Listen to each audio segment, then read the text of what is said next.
Oh, it's saying we're live. Oh God, I haven't even done the. Well, we are live, guys. What's going on? Welcome to United Weekly. We're here for Manchester United versus Chelsea at Old Trafford, and Jay's just going to sort out the last few bits as we count down to the few seconds before this game kicks off. So I'm just going to talk while Jay talks out this, that, and t'other. So, what are our predictions tonight, guys? What are we feeling? We're all sorted. I'm okay. All sorted. Good. I'm gonna honestly, I'm gonna go with 2-2. I'm going with 2-2.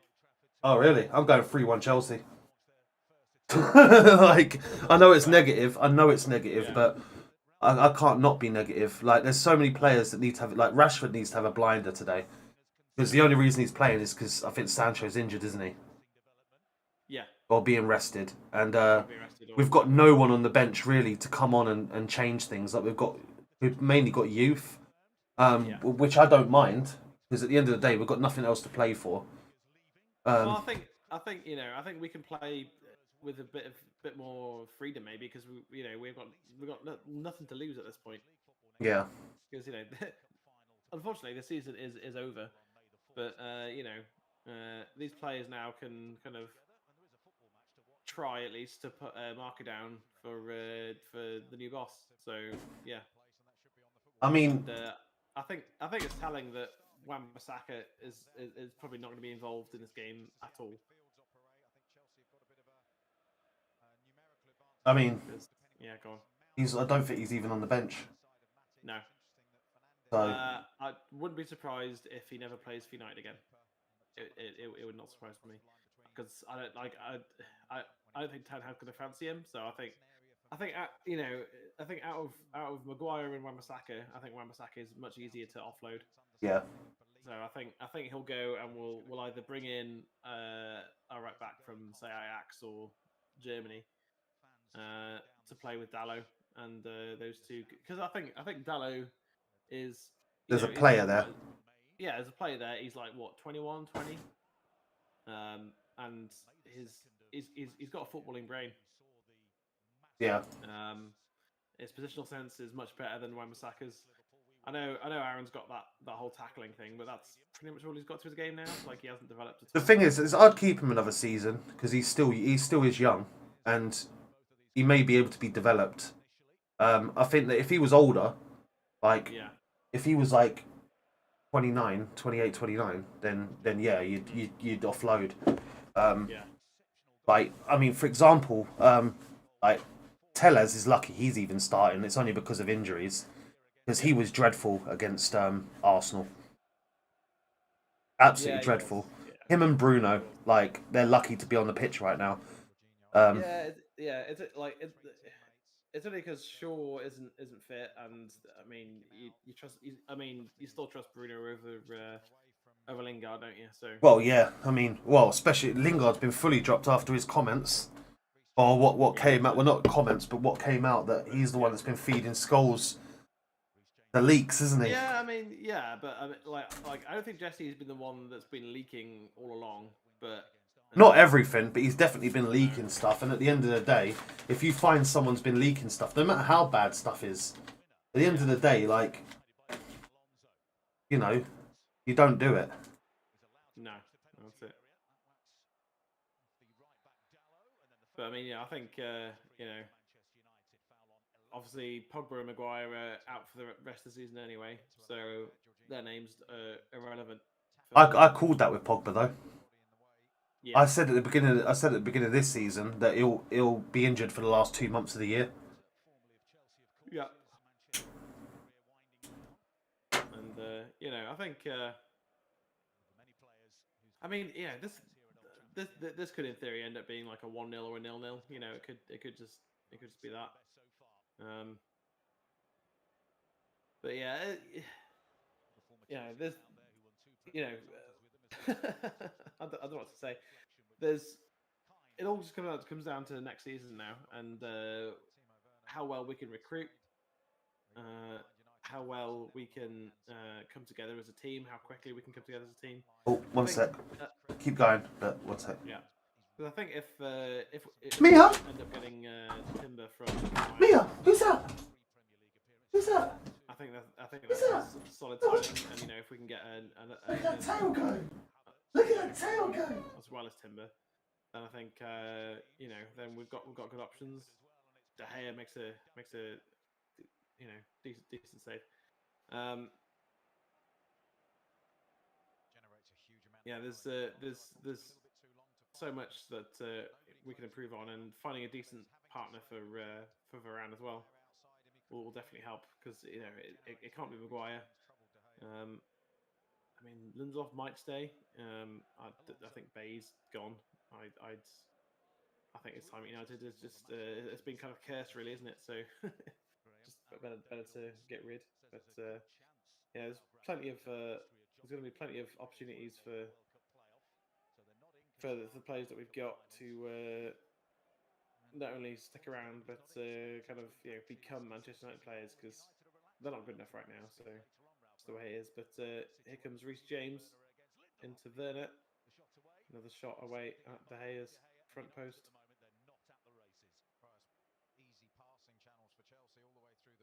But Chelsea just passing it straight through us. Far too easy. And yeah, Lindelof doing just about enough, I think, to keep him at a difficult enough angle. It's easy for David De Gea.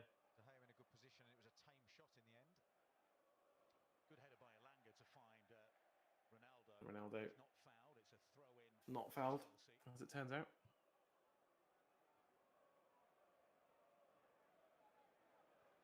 They don't mind doing. And he's a bit bemused, but I mean, Switz. foul, really, was it? Speak to them tomorrow. I'll speak to you about it later, but tomorrow, because I don't know what they'll. It's only a consultation. I don't know what they'll do. They might charge extra. If that's the case, just going to be I'll pay for it. Tough to watch, but you know, here we are. Here we are. Beggars belief that we're looking at empty seats at Old Trafford for a Manchester United-Chelsea game. And yeah, the fact that there's empty seats in the stadium for a Man United versus Chelsea game is a bit bonkers, really. Our last trophies came in the 16-17 season. It's been that long. Sticking to his task, harassing James and then getting support from Rashford. Yes, it's a Chelsea throw, but and yeah, there's Rudiger who's off to Real Madrid in the summer for free. Here's Rudiger. Dallo could have cut that out. Decided against trying the interception. Rudiger again. Just felt there was enough pace on that ball. And the space out wide here. Tellez has been caught out here. Varane makes a good block. De Gea keeps it in. And yeah, you know, sort of.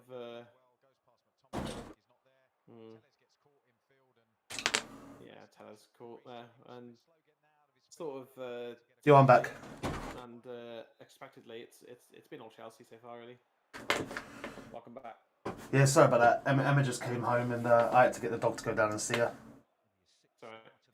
Yeah, oh shit. Tellez was caught out.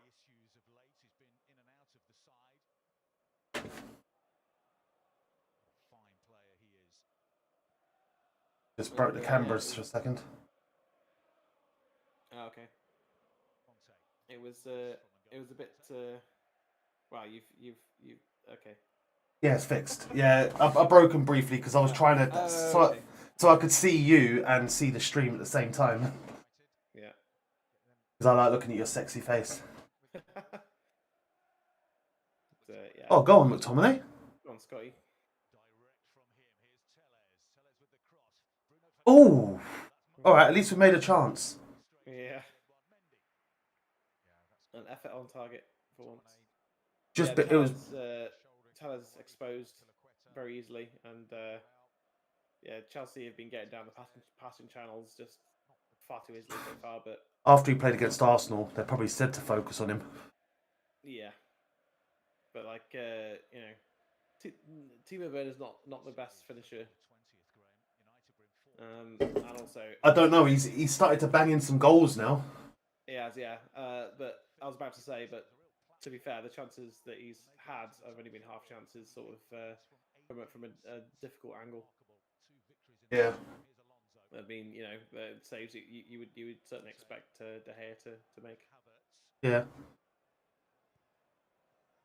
But, yeah, this is it's officially our worst season ever because even if we were to win the rest of our games, it would be our lowest ever Point total. tally. Yeah, the other one was Moyes, wasn't it? Yeah, I think so. Yeah, 10 minutes gone, and not a huge amount to chat about really. Have you heard about this news about Ranić getting the Austria job, but still apparently doing his consultancy role at the same time? Yes. Yeah. Yeah, which is that's totally feasible. That's absolutely fine. Chance for him to coach and be a consultant. Yeah. Because I think because he was only meant to be in like 3 days a week anyway, or 2 days a week, or was it 3 days a month or something like that? It was like really, he's not really there a lot of the time. He doesn't even have to live in Manchester or something. Like I remember when he first joined, I remember it being something like 3 days a month or once a week or something like that. I have no idea. Yeah. I'll take your word for it. Yeah, I think. One second. Sorry, 1 second again. Okay, yeah. I think if it had been Oh yeah, then I would definitely prefer Ranić to be more involved. But as it's going to be Ten Hag, that's a foul by Kai Havertz on Scott McTominay. As it's Ten Hag, I think I trust him more than Poch with making changes. So hopefully changing things for the better.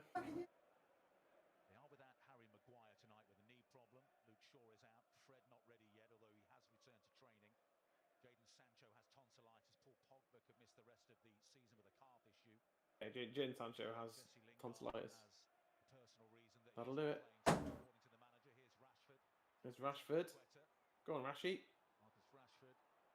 Took on too much again. Wins a corner. Well done. Well done, Rashi.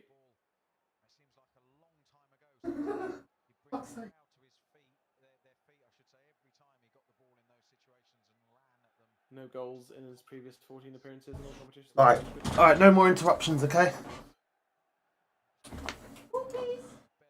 Yeah, sorry about that. That's all right. Rashford hasn't. So his last 14 appearances, he hasn't scored. Oh, hello, girl. Oh, get out of there. Ooh. You don't want a Nuki Brown, do you? No. The dog's come to say hello, guys. Right. And, decent effort that from Ronaldo. Overhead kick. Yeah, it was worth a chance. Worth a chance, yeah. Come here. Good girl. Yeah, sorry about that. Yeah, earlier today, I say earlier today, when I woke up this morning, I woke up because my dog Mia was going like this. She was going, oh, like that. And so I woke up, I opened my eyes, and then she like kind of threw up on the bed, but it wasn't like proper throw up, but there was this like rubber thing that she threw up. So I kind of picked it out and left it on the side because I wanted to show Emma to see if she knew where it might have come from. Yeah. It's really weird. She must have picked it up from the garden or something like that. Yeah.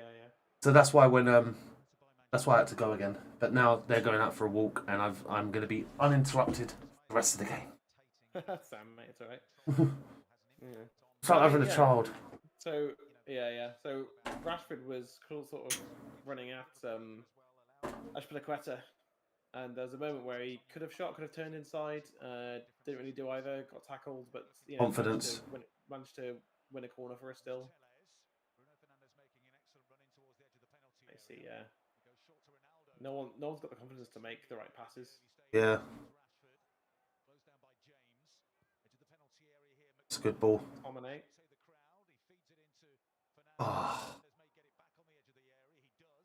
Oh.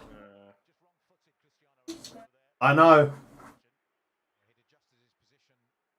Yeah, we're still, like we are at least playing to score.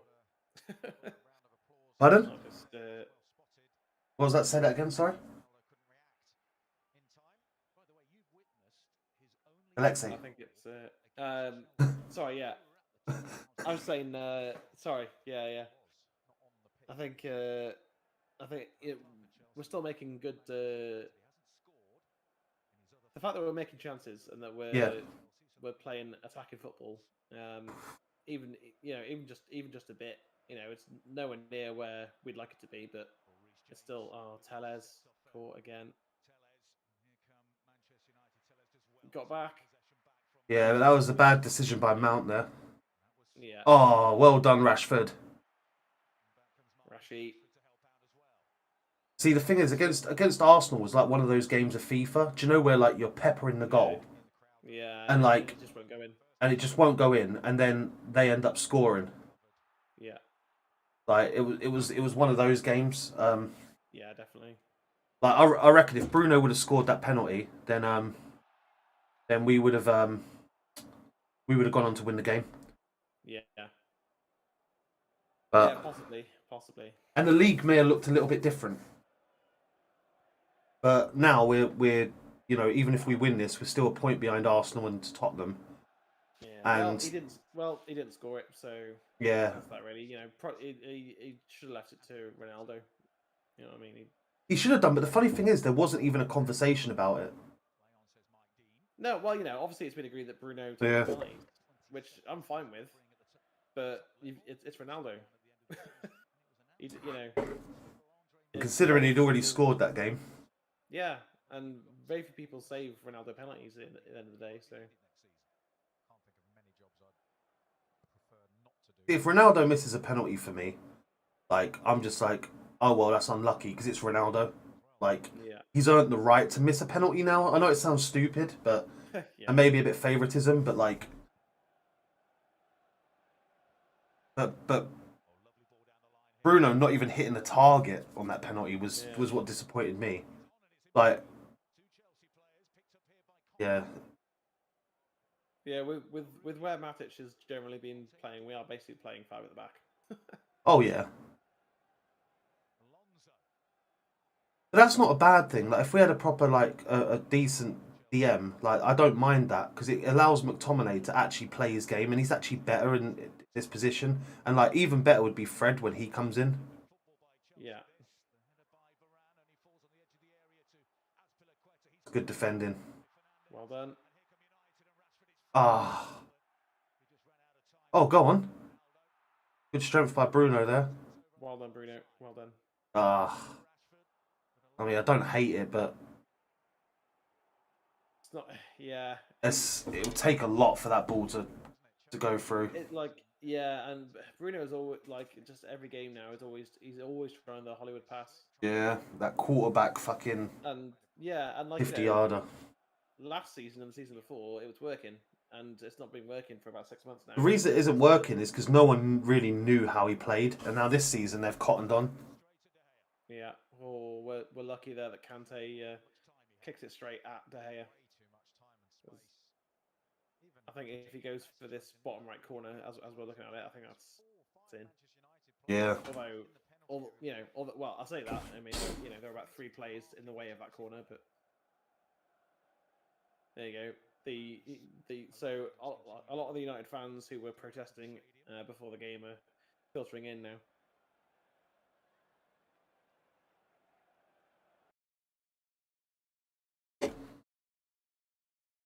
Yeah, it's one of those. I think once the whole squad has lost confidence, you're pretty much boned, aren't you? Like it doesn't matter who's trying what pass where or whatever. And I think under Ten Hag, Bruno could get back to his best again. Yeah, I mean, I don't really have that much worries about Bruno. I don't have that much worries about Rashford either. I think I don't know. I mean, for Rashford, it's been, like the second half of last season, he was poor. Yeah, but the second half of last season, he had a really bad like injury. So I don't like. I'm not that mad about it. This season, he's been dreadful, but Yeah. like I think that's a confidence thing. And I'm sick of people Yeah. saying, "Oh, it's because he's focusing too much off the field." No, it's not that. No, it's not at all. I mean, I think it's not as far gone as Martial. Oh no, yeah, I think Rashford is rescuable. Martial, I think, is just done with at Man U now. yeah. I mean, he can't even do it at Sevilla. either. Yeah, I don't even think we'll be able to sell him for that decent amount of money either. I see him going back to somewhere like Monaco. I was just thinking probably someone like Monaco, yeah. Yeah, or a French. It's going to be a French league team, and he's going to go for like 15 million or something ridiculous like that. Yeah, that's it. Yeah, Monaco or Lyon. Yeah. Where he can, I mean, where he can rebuild his career. Like, I want him to succeed. Yeah. Even away from United, as long as it's not against United. Yeah, directly. Because he's a good player, and to be fair, yeah, I mean, saying that though, he had one really good season at United, and the decent seasons before that, it was potential. It was like, okay, yeah, he needs to kick on next season, and then he kicked on for one season, and then nothing since then. Like he's been pretty awful since. So much so he got loaned out to Sevilla, and he scored one goal there. Like it's rough. It's very rough. Talking of these protests, I fully back them. Of course I do. I want the Glazers out as much as anyone. Yeah. But surely, if you're protesting it, wouldn't it be better not to buy a ticket for the game? I mean, most of them are just season ticket holders, aren't they? So, that's a good point, actually. Yeah. yeah. That's a good point. Yeah, most if not all of them. I think for a team like Man United, there should be a season ticket clause that, like, if we finish under par, like a sixth, then there should be some kind of like refund or like half price. 1 second, it's just my dad. Okay. Hey, Dad. Yeah, not too bad. Just doing a football stream with Alexi, watching the United Chelsea game. Chelsea. No, that's all right. What can I help you with? Did you get those other clips? Yeah, I've got access to the drive now, haven't I? Right, that's good. Yeah, I haven't had a chance to look at them yet. Now Ronaldo is But yeah, I've got them. right attack midfield position. They're better than the ones like clearer. Yep. They might be better, I don't know. All right, I'll have a look through them. And yeah, I'm gonna do some work. I'm gonna do some work on your site over the weekend. Yeah, which is an upgrade. Nice one. I was gonna say the good thing about the website that what I purchased you That's definitely is it comes with what's called a staging site as well. You can set up. Now, a staging site is basically a duplicate of the site, and you do all the building on that, so you don't have to build it on the main site, and then you just move it over. Finding space. There's plenty of space Yeah, there. so I'm gonna see if I can set all that up at the weekend as well. Whoever to just Yeah. find a gap. Chelsea. Yeah, we're not playing too badly, but we're not playing great either. It's 0-0 at the moment. 22 minutes gone. Yeah, I will do. I love you lots, Dad. All right, bye. Bye. Kuwait. Yeah, I'm back. Welcome back. Yeah, I'm building my dad's website, and he wanted to know. He sent me some videos of his drone footage. Okay, yeah. Oh, Scotty, come on. But he got it back. Thing is, right, we're finding space. Like Bruno's has been allowed to pick up the ball deep. Oof. But I think that's largely because we're pretty ineffective going forwards, even with Ronaldo. I don't think teams fear the over the top ball with us, especially with Rashford on, because like if anyone's looked, his touch has been so poor with the over the top balls that they're probably not that worried, so they can play a bit higher up. Yeah. But yeah, I mean, we've gotten 25 minutes into the game and it's 0-0, so that's an improvement. yeah. I mean, the thing is that like I'm not like we could go to Chelsea today. We could win 4-0, and the thing to me is that like I still won't trust it. Oh God, no. No, Because I'm not trusting. Outside of De Gea, Varane, and Ronaldo, I'm not trusting any of these players. and I mean I trust Elanga more. I'd say Elanga comes in close because he's all right. Yeah, Alanga. And if Sancho was playing, because Sancho's been brilliant the games he has played. He's just been unfortunate not to get more assists and more goals. But that's down to our strike force, really. We've got to stop doing that as well. It's down to our strike force and the fact that we've been shit. So we've got to stop doing that. By the way, I've noticed that a few times. Players putting their hands up and stopping. Like the first thing you learn in football, play to the whistle.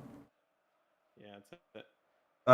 And that's when we used to play Sunday League, where there wasn't VAR or replays or even decent referees. Back when the linesman, do you remember like Sunday League? The linesman was on one side was one guy from the home team, on the other side was a guy from the away team.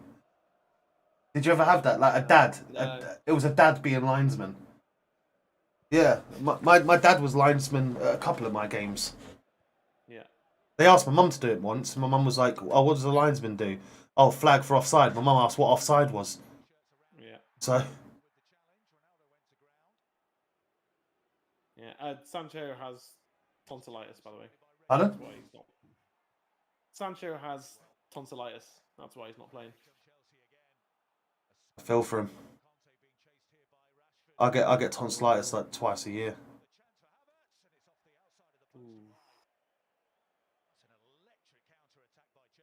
It almost feels like a preseason game sometimes. This, like, there's no pressure on. Like, I mean, it's probably different for the Chelsea fans because they're still trying to do things.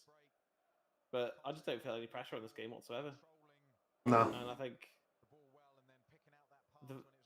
I think for both sides, it's been fairly easy for us to, for both teams to cut the other open, really. There's nothing to play for in this game. I mean, Chelsea, I think, let me just double check before I say something stupid. I think they're...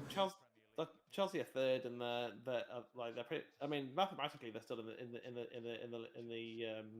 title race, but they're not. Yeah, I mean, they're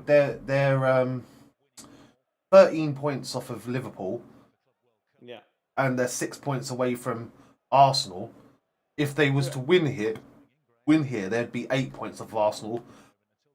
With 5 games to go, we've got 3 games to go. Like they're pretty much they're nailed on for the top 4 at least. Yeah. Oh, here's Havertz. Oh, what a save! That was too easy. That went through the middle too easy. Yeah. And that's winded De Gea there. De Gea took it to the stomach. Yeah.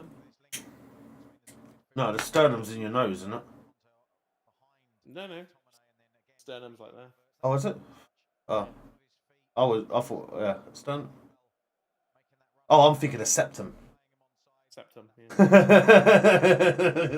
I'm such a fucking idiot. Like, he literally took it to like the heart there, like right there. Oh man, I've had that, like right in that. Do you know that bit, that soft bit where your diaphragm is, where you just above your rib cage, or in the middle of your rib cage? Sorry. Oh man.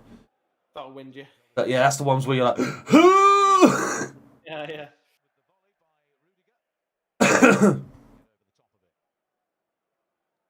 But yeah, I think this is the first watch along we've done where I've just been sitting there, just like really chill. Yeah. It's a laugh in it,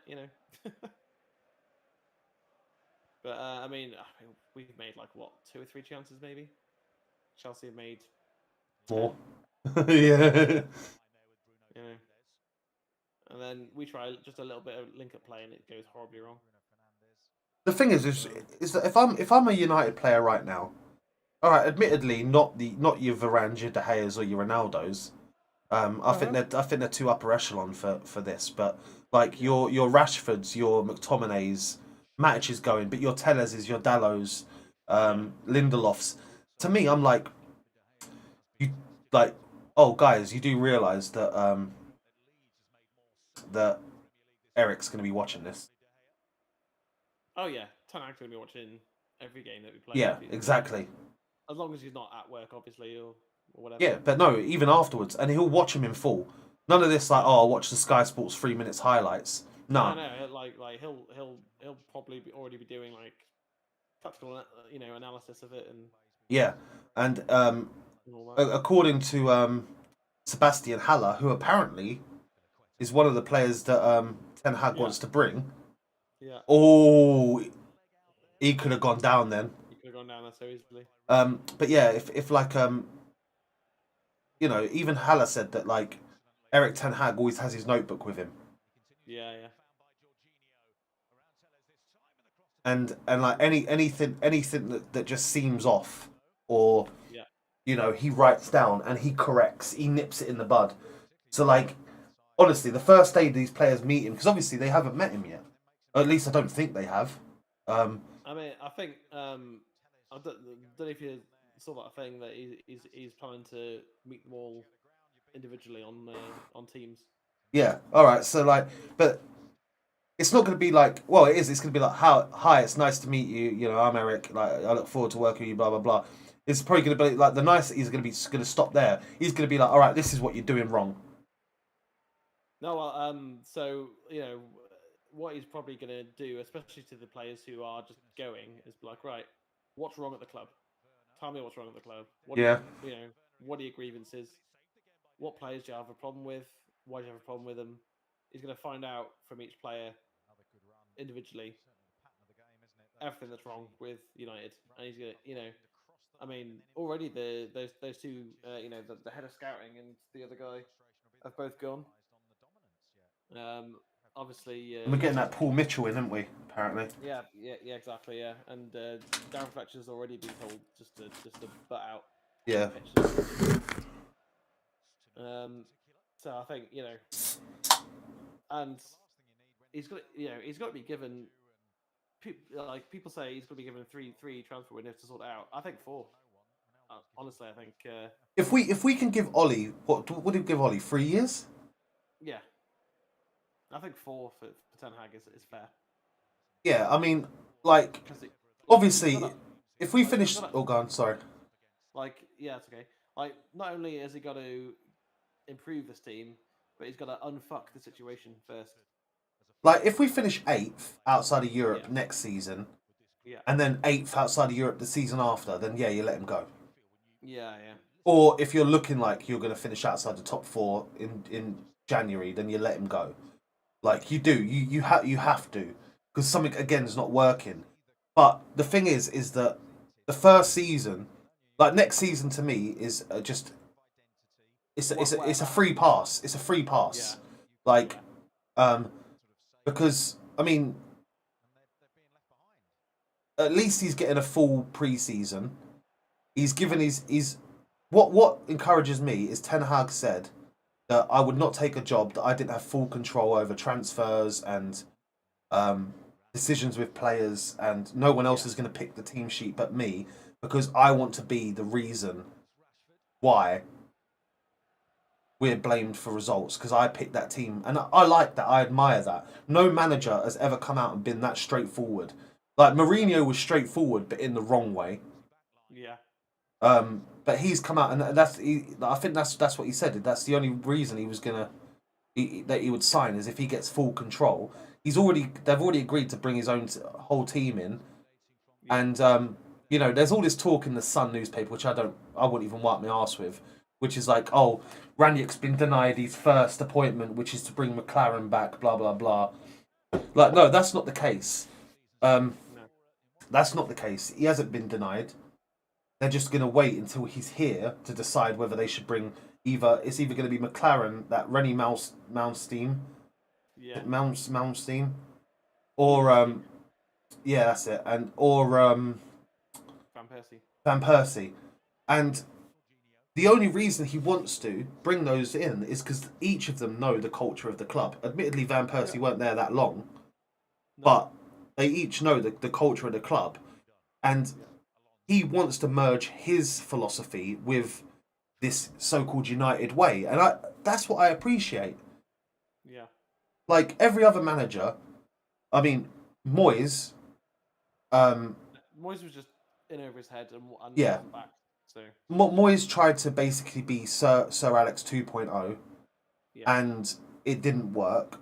No. Ollie tried to be Sir Alex 2.0. It didn't work. No. Van Gaal tried to be defensive, so if you don't also, concede, you're more likely to win. Yeah, but also Ollie just didn't he didn't know anything about coaching and didn't really have any decent tactics. Yeah, and Mourinho, if you think of position, trophies, and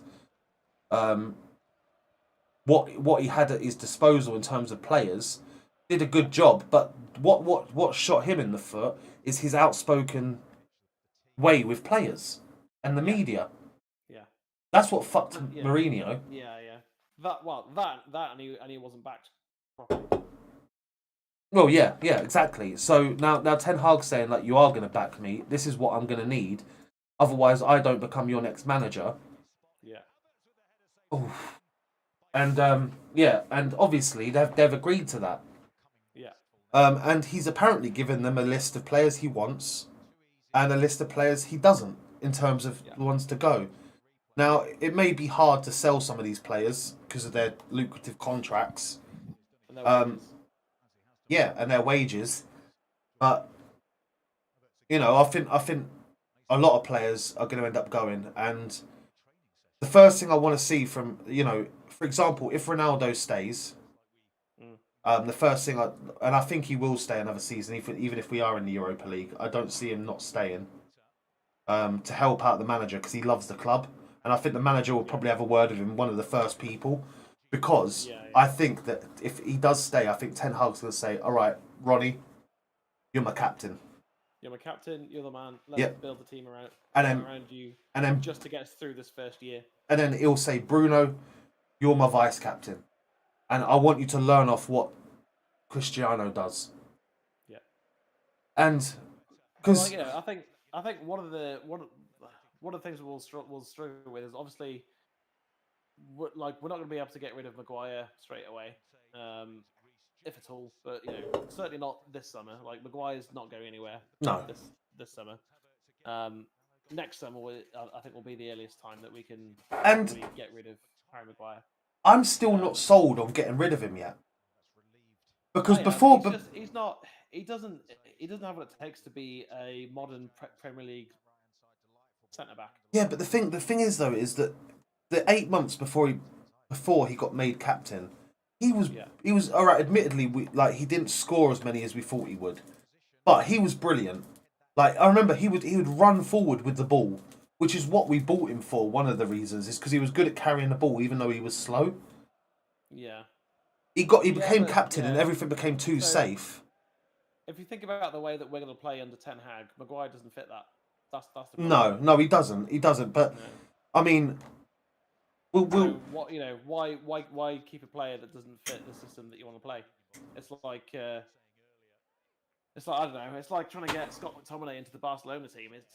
He can't fucking pass. There's no point. I mean, the thing that upset me is something I didn't know, and I found out about it the other day, and it came out of the horse's mouth, is that we spoke to Virgil van Dijk, and we chose to sign Lindelof over him. I know, yeah, because Southampton wanted a lot of money. Which Liverpool went, here's the money. Yeah, and the thing is that it makes you question scouting, and I'd love to see the scouting reports. Well, it's the scouting. It's what's his name? Woodward. Yeah, Woodward, Matt Judge, Murtaugh. Well, Murtaugh wasn't involved in transfers though. He wasn't. He is now though. I don't know if he was. We bought Lindelof under Jose, didn't we? Yeah, which was under Woodward still. Yeah. Well, Woodward only left in February, so he hasn't left yet. He has. No, he hasn't.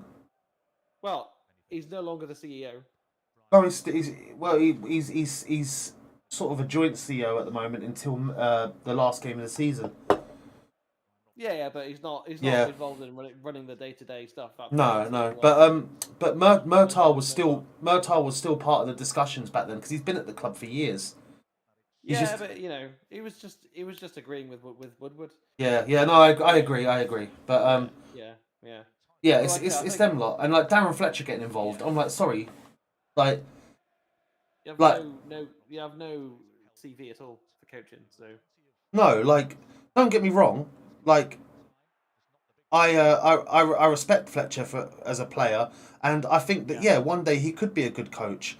But like absolutely. he's trying to be the next Arteta. But sorry, Arteta worked under Pep. Yeah, and even that's not going Oh, go on. that well. Ah, oh, ah, ah. He's not left. He's right-footed. He can't hit with his left. He should have hit that. And he knows it. I mean, just shoot for God's sake. It doesn't That was matter. brilliant by Ronaldo and Scotty. Yeah, you hit that with your left. Yeah, you did. Oh, Ronaldo was onside as well. Yeah.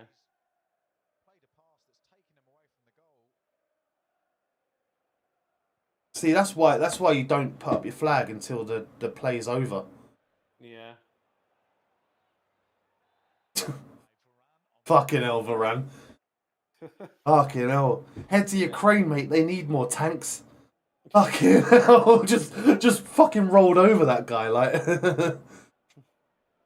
Yeah, I think again, I think it is just it's a lack of confidence, lack of identity. I think as well for Bruno. He's gone from being a number 10 to being everywhere because he's No he's system. trying to help. He's trying to well that, and he's trying to help the team by plugging in gaps. Problem is, there's gaps everywhere, so he's everywhere. And, The thing is, like that was okay when say Beckham would be everywhere, or Rooney because he had really top players around him. yeah. And he was like, it would just be Rooney didn't have to run around every single game like that. He did he like there's those moments where he'd be the last man back and he'd make a tackle and you go, oh, well done Wazza, good lad. But that wasn't because our team was crap. Yeah. There's only one player at our club that's good enough to be free roam, and that's Pogba. That's my opinion. And even Pogba doesn't do it consistently. I think Bruno can be free roam, but he doesn't have the players around him to make it effective. It's not even that. I tell you why he can't be free roam. He gets too frustrated. It's the same as Ronaldo's exactly the same. When Ronaldo gets frustrated and wants to influence the game, he drops deep, and then forgets that. Wait, if I'm he never thinks if I'm dropping deep, where am I putting this ball? No one's up there. Yeah. Yeah. But like, if Rooney would drop deep, then you'd see I don't know, Producer Everett would be Yeah, but like Rooney was a brilliant free roam player, especially when he had his pace before he became a centre mid. Yeah. Like when he had his pace, like. Oh God, I remember in his first few seasons at United, seeing him at one point run 75 yards down the wing and score. Yeah. But see, I still think that it was a mistake to move him into midfield. Yeah, they tried to do exactly what they've done with Giggs and Beckham and Scholes. Well, Scholes was always CM, wasn't he? No, Scholes started as a striker. Yeah, he started as a striker, but that's back when he was I was back at the academy. Well, no. His first season at United, he played basically as Played like a 4, Just a number 10 didn't exist back then, really. Like he played as a second striker behind. Yeah, like a sort of a false 9, yeah. But and then he developed over the first few years into a basically the Premier League's first cam. Yeah, but what I meant is like those players like Rooney or Giggs, where they used to be pacey players that lose their pace and then they drop them to CM because it's like, well, you can't drop this player, they're your captain, or you can't drop this player because of their name, and and Rooney was dreadful in his last season for United, and then he went to Everton, and he scored 2 goals at Everton, I think. Yeah, but he played CM at Everton as well, and I think one of those goals was a halfway line goal, if I'm not mistaken, for Everton, because he scored one against West Ham, but he also scored a halfway one against for Everton as well. Yeah, he did. Yeah. But like, there's certain players that like that you just can't like. Could you imagine like Ronaldo like losing any more pace than being like, okay, Ronnie, we'll play you in centre mid? Nah, it's not going to work. No, it's not going to work at all, mate.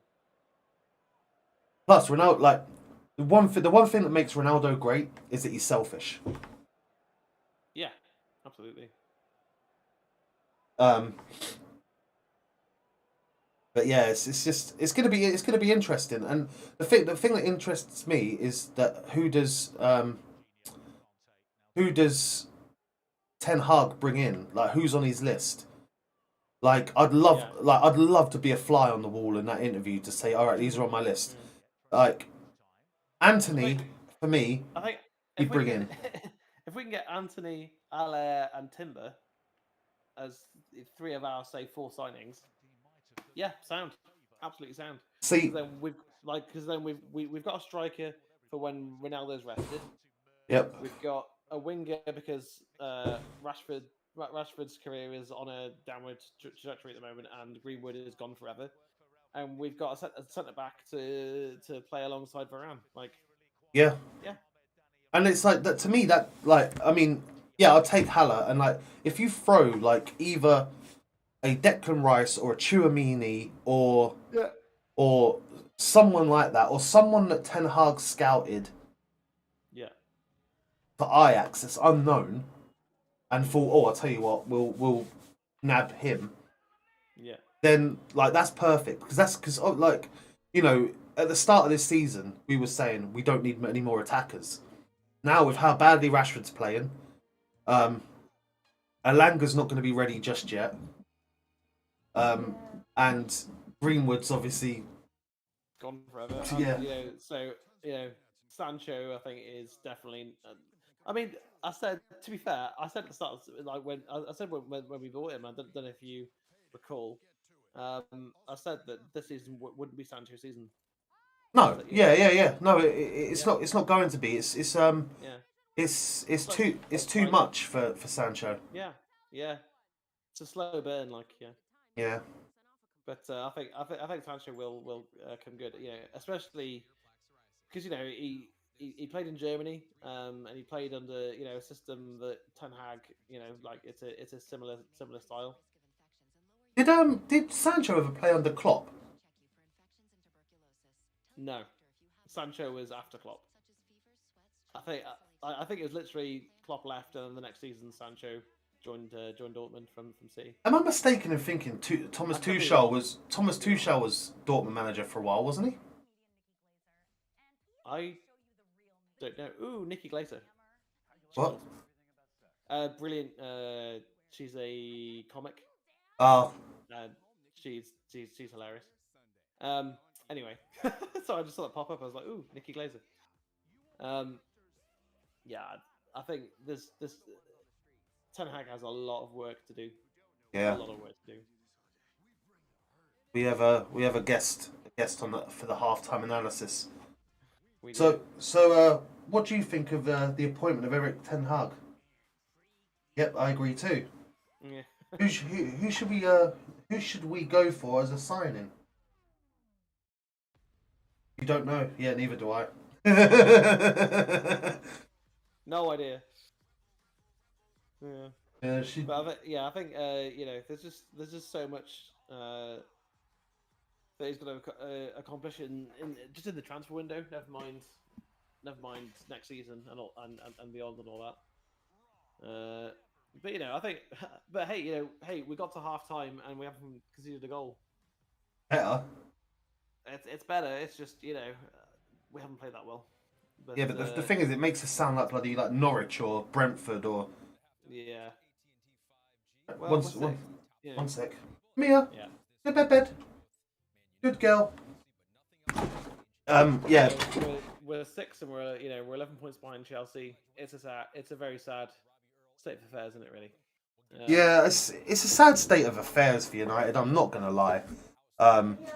Like, I wonder like if the things that they're saying are true, and there are actual players that are revolting. First question I want to ask is how many players is there that's doing it? Because, like, I don't know. it's a really fractured dressing room, isn't it?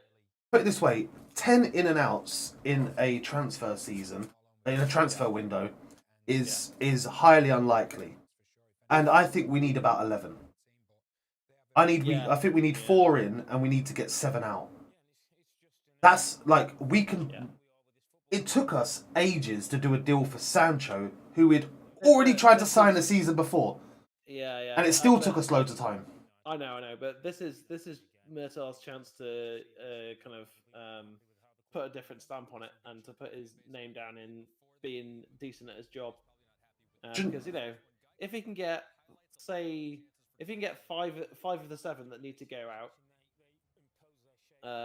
then that's decent work. Well, two have already gone. Mata and Matic. Oh no, I don't even mean like the players that are going for free, including Pogba. I'm not counting them. Yeah. So then I because Matic, Lingard, and Pogba makes it 10. Yeah. So 7 more on top of that need to go. So someone posing as Avram Glazer, but he's been in the chat before. Came from sporting like Cristiano. He goes left, he goes right. Doesn't matter. He's shite. At the moment, yeah, he's not great, is he? Not this season. But the thing is with Bruno, like you can't sell him short just yet. Like people saying, oh, we should sell him, or we should never have given him a contract. Like he single-handedly kept us somewhat relevant. Yeah, he's had half a season that's been terrible. It's kind of like the first half season, his stats were still up there with the best. It's dropped since Christmas. It's completely gone off the cliff, but so is the entire squad. So Yeah. I reckon that with I'm just trying to think. So for me, it'd be Dean Henderson, Phil Jones, Alex Telles.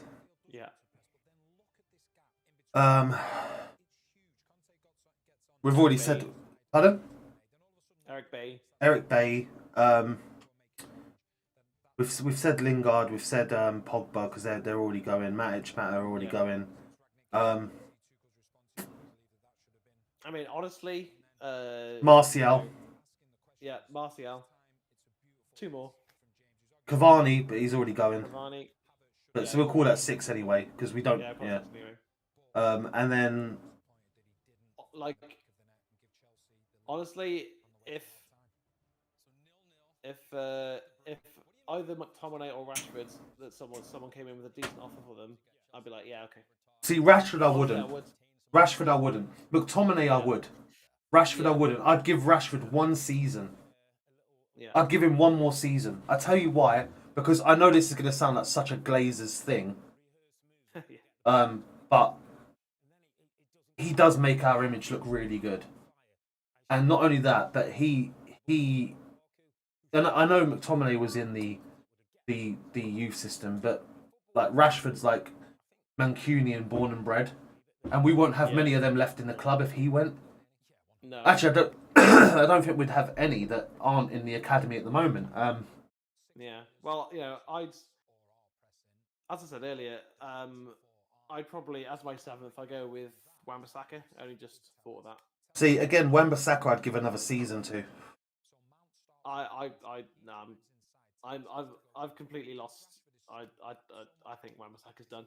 But if he proves me wrong, great. Then we've got a good right back. Again, if he'd been it's like the Harry Maguire thing, because I would say Harry Maguire on that list as well. But the reason I don't is because if they hadn't started their United careers so well, and they've just been awful, then yeah, I'd say them. But because there is like there is something there for Wan-Bissaka. There is. Yeah. And I don't know what happened. But McTominay has been one of the most improved players under Ranić. Him and Fred have been so much better since he came in. That even if they're just bench players, they're good to have on the bench to firm up a game. Like they would be like the Matic substitute that we usually do, or the Mata substitute we usually do. Well, like I would have said Maguire, but I didn't because it's not going to happen. But like it's going to be pretty much impossible to get rid of him this summer because he's got 3 years left on his contract. He's on a lot of money, and it's too expensive for even Newcastle just like it's not worth the money. I'm gonna say one thing that I see a lot of talk on on United Twitter stuff like talking about United is that the big problem with the Glazers is that they sign players like Harry Maguire for 85 million and give them big contracts to the point that we can't get rid of them if it doesn't work out because they want the money over blah blah blah. The thing is that the one thing I'll say to that is, all right, admittedly, when they renew contracts, I don't agree with, but when they sign players, why else would a player want to come to United? What have we got to offer? Yeah. That's why we give them so much money because we're like, look, we lie to them, lie to the players. Like, imagine Erling Haaland came to United, and I still think that there's a slight possibility that could happen. But I think if we'd gotten Pochettino, then I would agree. But the thing is, I'm not saying it's going to happen. I'm like 20% chance.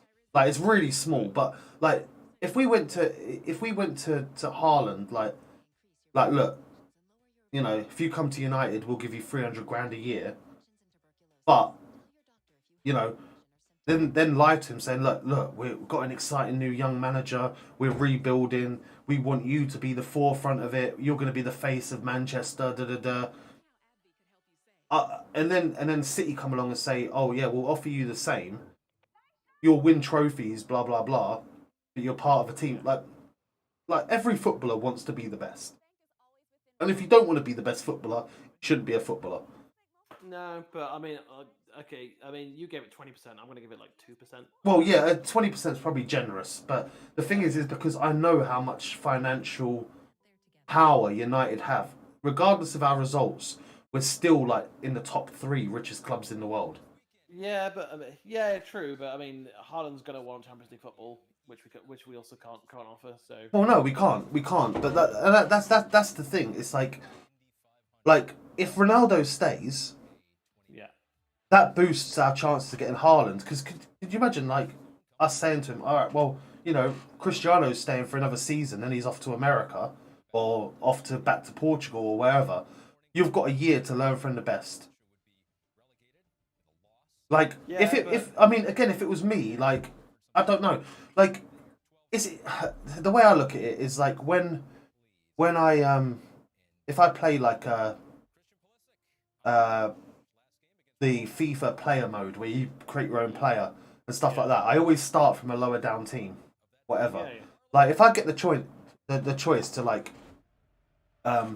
join like a Liverpool in my second season, or I get a chance to join like a West Ham or a Everton, I always take the lower one because like I want to be that player that like gets them a trophy, like that ambition, and that's the kind of player we want. A player that wants the ambition of growing, rather than one that just wants to move for trophies. But again, that's just my philosophy. Yeah, totally, and I totally understand that. But just I think Haaland's just he's going to be about scoring goals and winning trophies. Yeah. Again, like I don't think we'll sign him. Like I said, it's like probably 20% was probably. Let's say 10. I think 20 was a bit too generous. Yeah. Okay. And especially now we don't have Solskjaer and things like that, and we're doing terribly. It's probably very unlikely. I definitely know he's coming to the Prem next, and I actually think he's got more chance of joining Arsenal than he does United. Yeah, probably. But I think I mean, so yeah, looking at like transfers that could be happening. I mean, if Real Madrid can't get Mbappe, which I mean he might well sign a new contract at PSG apparently, then surely Madrid would go for Haaland. yeah, but Haaland wants the Prem. He's openly said it as well. That's why the Prem that's why Liverpool and Man City have got their tails up. Because at the end of the day, Liverpool need a striker and Man City need a striker. How they're the top 2 teams and they don't have a out and out striker. I mean, Jesus mainly plays off the right now. Yeah. And Firmino's always on the bench.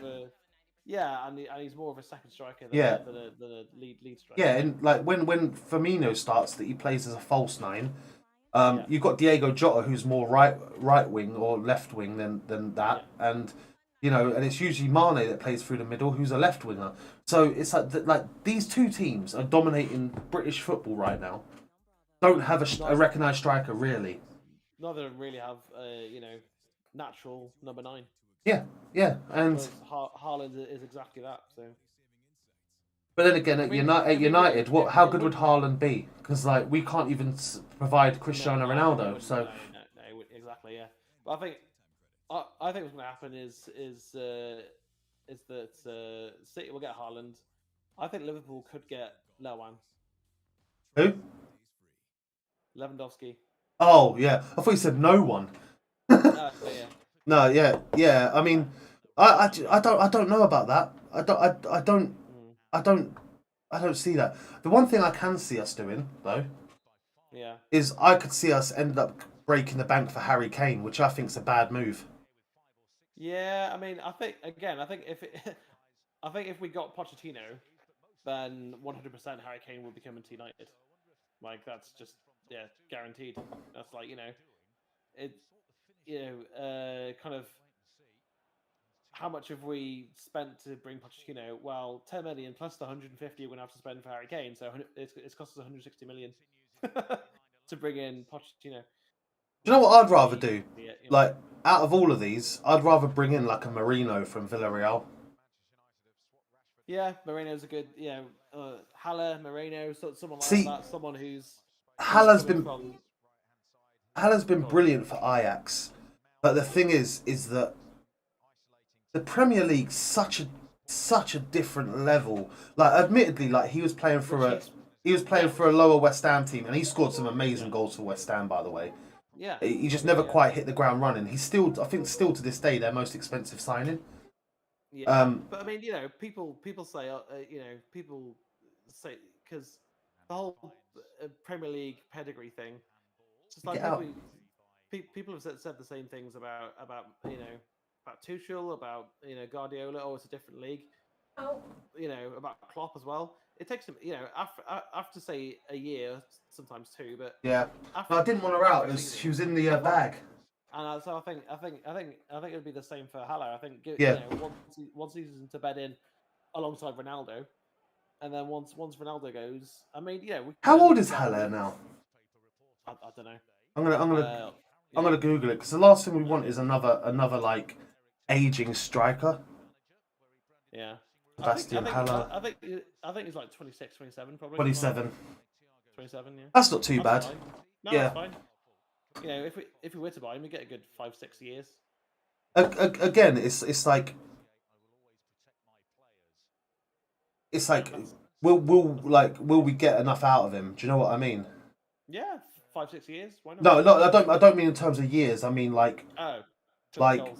Yeah, because the thing is that Haller. Again, it all comes down on to whether Ten Hag can get us to play like Ajax do, which you can put. I think if you put any player in the right squad with the right manager, he can score goals. Yeah, that's what I mean. It's like because like our biggest issue at the moment is there's just no service. No, that's it. Well, I mean, so I watched this video about how Ten Hag, sets up his teams. Yeah. And so the reason that I think Dalot is going to be much preferred is because he plays with very attacking fullbacks. Yeah. And he plays with one sitting midfielder. Yeah. One, not two, not McFred. He plays with one holding midfielder, and so the fullbacks bomb on, and actually the fullbacks bomb on the inside, and the wingers stay on the outside. Yeah, and the overlap. You kind of the underlap. Yeah, underlap. Yeah. Yeah. The fullbacks underlap basically. Underlay. Underlay. And that just creates space for your forwards as well. Yeah. And I forgot for Matic. Ooh. Oh, it's unlucky, that is. Oh, That's a good ball. Ronaldo was so close to getting his knee on that. And I mean, we can still win this game, you know. Oh, yeah. Because Chelsea aren't playing. Oh, Rashford, come on. Yeah, Chelsea aren't playing that well, really. Lindelof too weak there.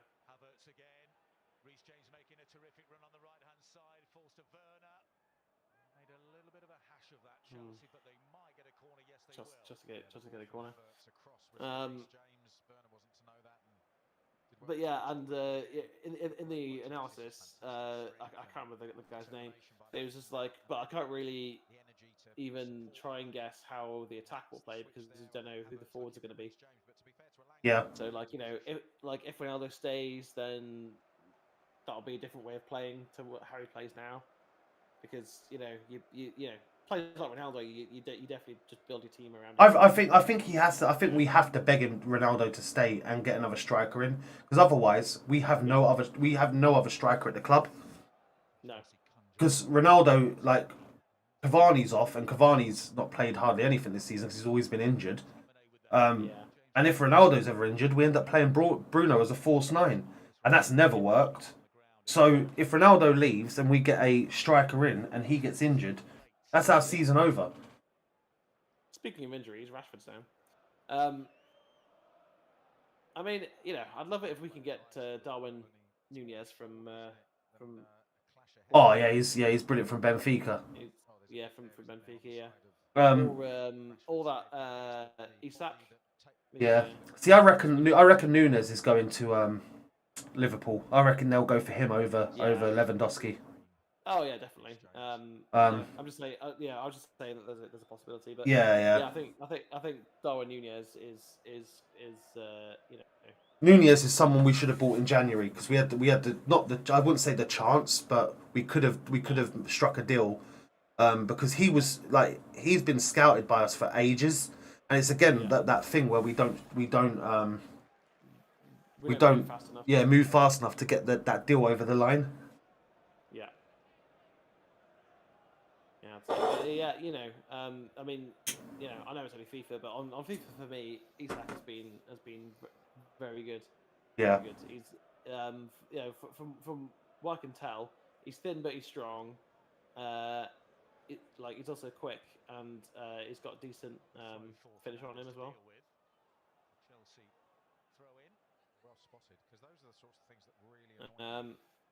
But you know, we'll see. You know, I mean, if we get Haller, I'll be okay with that because I think he's shown that he can score goals in Europe. Yeah. You know, he's scored a lot of goals in Champions League. And I think you know, under the same manager, if we can build a team around Ronaldo/Haller, I think there's every chance that he's going to score a lot of goals. Yeah.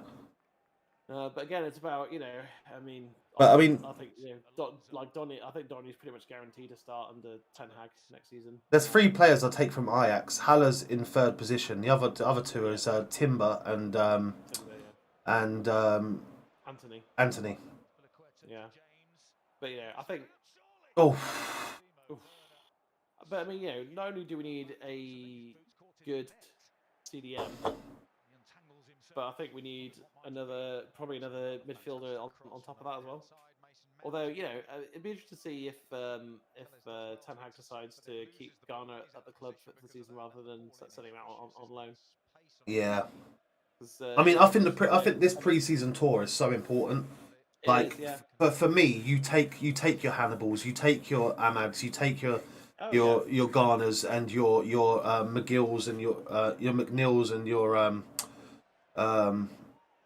Hugo and Savage and Hugo, and you take those with you and you see how they do over those 3, 4, 5 games of pre-season. The way Fergie used to do it, Yeah, exactly. Oh, come on.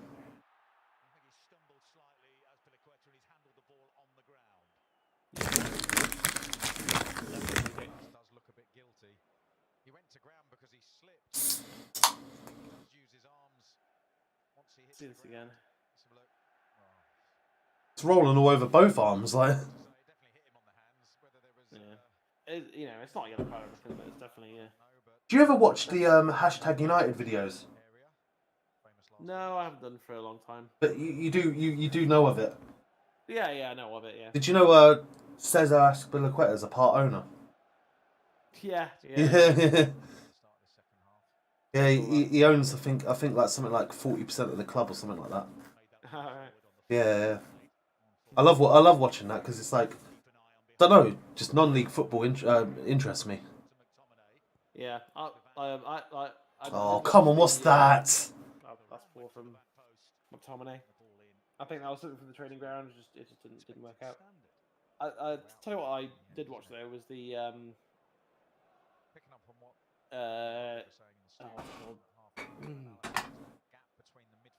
Paddock. Oh yeah, Paddock. yeah. Yeah, I watched the highlights of every game. Oh yeah, see, I've not actually watched the Paddock FC stuff. Is it any good? Yeah, they've got a good team. They just missed out on the winning the league this season by I think like 4 points, 5 points, something like that, and got to the final of a cup. I can't remember what it's called. I think it was like the like North Manchester.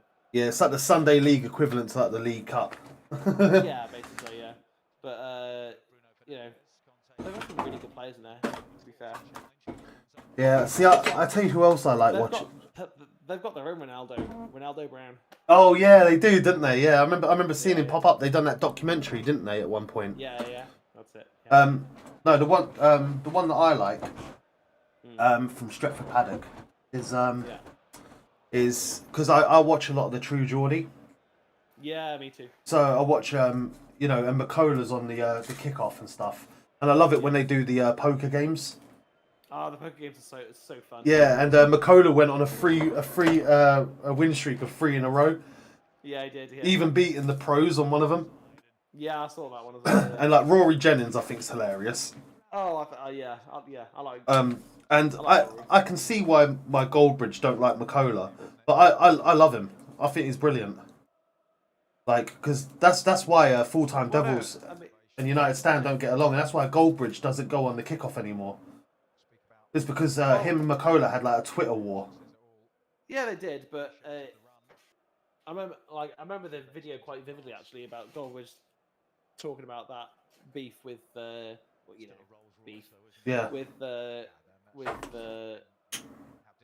fucking Paddock or whatever it's called. Full-time Devils at the time, wasn't it? Full-time Devils at the time, that's it. Yeah. And basically, it was more people behind the scenes than people that were on camera. Yeah, but it's kind of, I think McCola's one of those stubborn people that's just never forgot it. That's why, because someone done a super chat for Goldbridge once and said, "Oh, why don't you ever go on the kickoff anymore?" And he's like, "Oh, there's a certain someone that's on the kickoff that doesn't like me."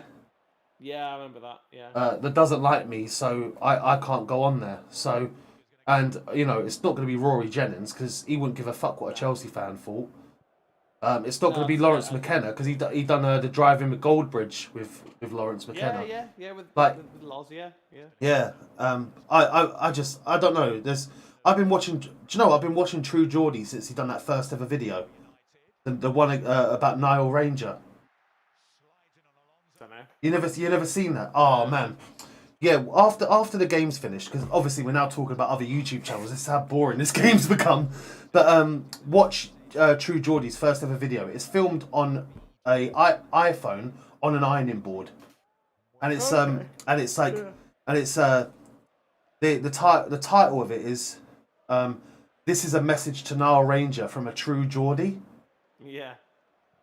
So like that's where he got his name from, and then it was actually Spencer Owen, the guy from Hashtag, that actually got him his big break in YouTube because he commentated for the first Wembley Cup.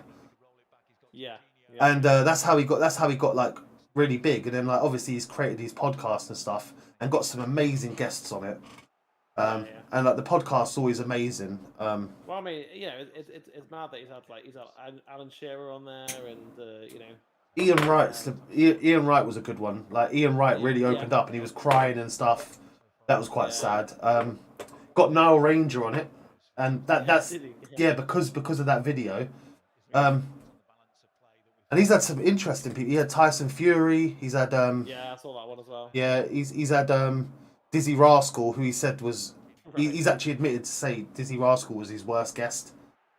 Right. Okay. Apparently, like really sort of really hard to sort of work with.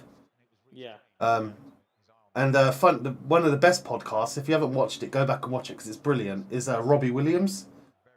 Right, no, I'm yeah, and they do the podcast from Robbie Williams' house because Robbie Williams contacted the True Geordie and said, "Oh, when I'm on long flights like across the Atlantic, he's like, I like to listen to the True Geordie podcast. Is there any chance I could come on?" And True Geordie was like, "Of course you fucking can. You're Robbie Williams." Robbie Williams, mate. Yeah. Oh, there we go. There it is.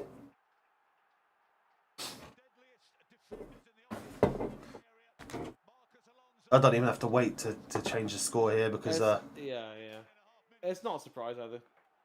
Yeah.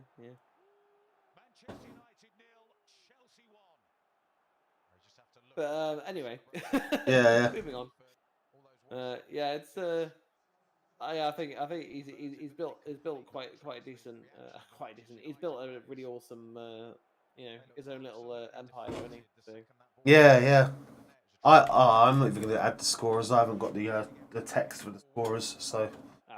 Don't bother. Like we'll just that's leave that for next season now. Like it's fine. Excellent delivery by Reece James. Just floats up. Doesn't need to be that. What a finish! It's a really good finish to be fair to him. Like. Yeah, Alonso though, you don't give him that like the commentator just said. It's like he's the most deadliest defender in the penalty box because he's brilliant at stuff like that. Just constantly eyes on the ball, bang, on the full volley, beautiful. Thing is, right? I think we've shown more effort in this game than the past month. There's been a lot of effort. There's a lot of effort in the Arsenal game, but well, there was I would say I'm not going to name any names, but I would say there's effort from 8 or 9 of the players. But, yeah. Like for the whole game, but a few of them I would say stop trying. And for someone like Ronaldo. It's a pretty awful situation because he just is a winner. He's always been a winner, and he's come back to United, and we've been piss poor awful. So, yeah. Oh, go on. Oh, come on, Ronaldo! That ball by Matic was sublime. That finish was brilliant, but the ball from Matic even better. Fantastic finish from Ronaldo. Matic with the assist. 8 goals in 5 games for Ronaldo. 5 games from Ronaldo. Even when we're playing like utter. And people are saying Ronaldo's the problem. Yeah. Like even when we're playing like utter dog shit and getting turned over. Matic gets really lucky, I've got to admit, because he done. That's such a bad pass. But watch this. Look at this. Oh! Aspilicueta keeps him on side. Yeah, look at that little ball. But the finish as well. Look, the touch. Kills the ball. Bang. Lovely touch. Oh.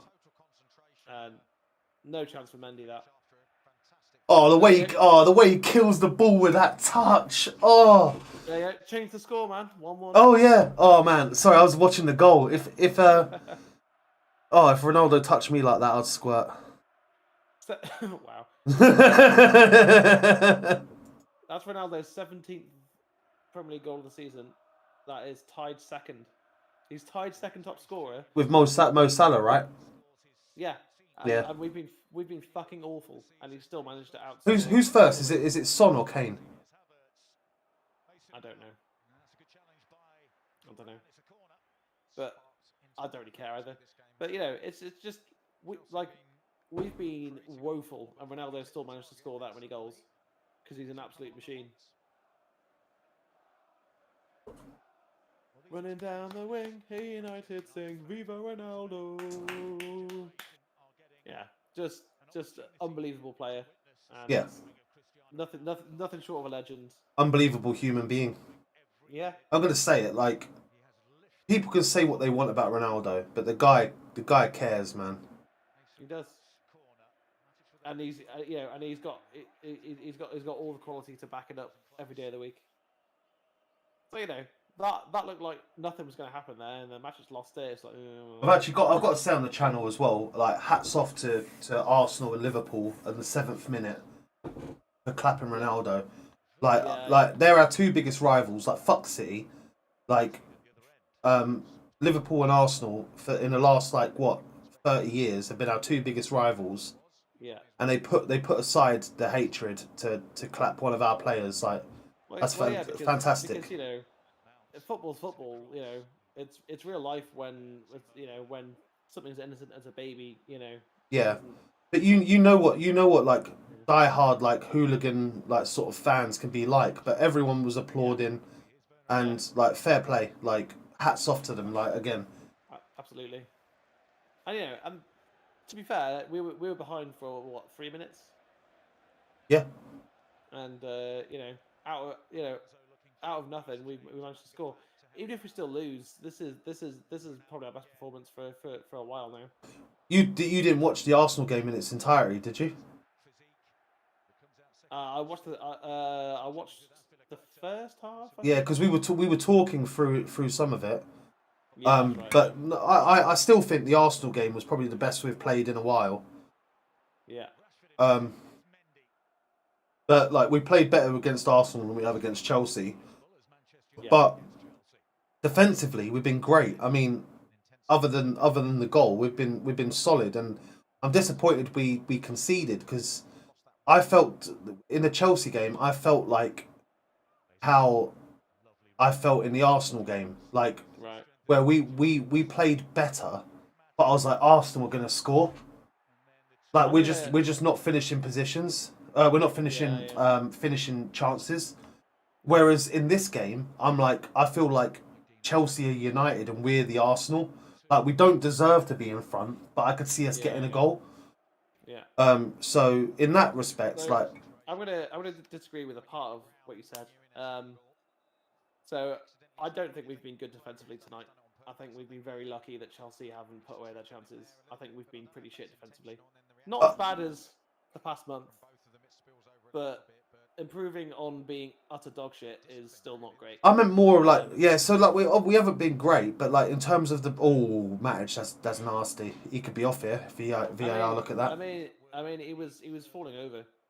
But yeah, I mean more like the balls over the top because Arsenal were just pinging balls over the top of us, and then Nketiah was just getting them every time.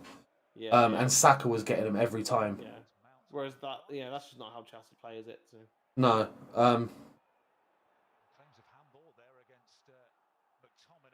Oh, go on. Yeah. Kante's still fucking quick, isn't he? For a 30, what is he, 31, 32 now? Kante's nippy, mate, still, yeah. Zucky Yorkshire Terrier. I was talking to Iban, the drummer guy that I work with, and he was saying that a couple of years ago, or was it last year? I think it was last year. No, it was a few years ago. Anyway, he was at a drum clinic in London, and there's this drummer called Virgil Donati, who he's in a band called Symphony X, and Paul Butler. Is it Paul Butler? No, it's no. The guy that used to do the Total Guitar magazines. The guitarist. So, yeah. I can't remember what his name is. Yeah, but anyway. Yeah, sorry, go on. That's all right. And Virgil Donati, he's in his mid-60s now, and he's still one of the best drummers on the planet. He's an absurdly talented drummer. And so Iban was talking to him after the clinic. He just said, "Come on, man, what's your secret?" Cocaine. No. He also said that Virgil is fucking ripped. Yeah. Ridiculous. And he's 63, and he's fucking fitter than wrestlers. And he said, well, 3 times a week, he does goes to the gym, and he goes running for 2 hours every single day. Ugh. And that's on top of practicing his drumming and stuff. Which he does like 4 or 5 hours a day. Talking to drummers, because like that's insane. That's insane, man. Yeah, like that's like Brock Lesnar doing the workout he does. Yeah, when he's and like 60. 60, yeah. But that's nuts, and like you see like such funny story, or not funny stories, but funny things with drummers. One of my favorite drummers in terms of that I've seen live, and I say he's my favorite. I can't remember his name, for the life of me. Is the drummer from Strapping Young Lad. Oh yeah. And he was fat as fuck. Yeah, he's in Fear Factory now. Is he? Is he still really fat? I don't know. Because I just know that he's in Fear Factory. Yeah, I remember seeing him and watching him and being like, this guy double bass is mad, and I'm like, and he's sweating, and I'm like, he's so fucking big. Yeah. Like, well, it's so like drumming isn't about strength at all. No, it's not about strength. But do you know like? And here's a fun fact. You burn more calories. Yeah. In a half an hour session of playing the drums. Yeah. Than nearly anything else you can do. Yeah. So how many calories was that drummer eating to do an hour set? Plus the warm up, plus practicing 2-3 times a week, plus going on like these 26-day tours. Like, do you remember the drummer from Cradle of Filth? It was called. I've seen him live, but I can't really recall. But so his nickname in Cradle of Filth was Fat Bastard. Yeah, that's my nickname in real life.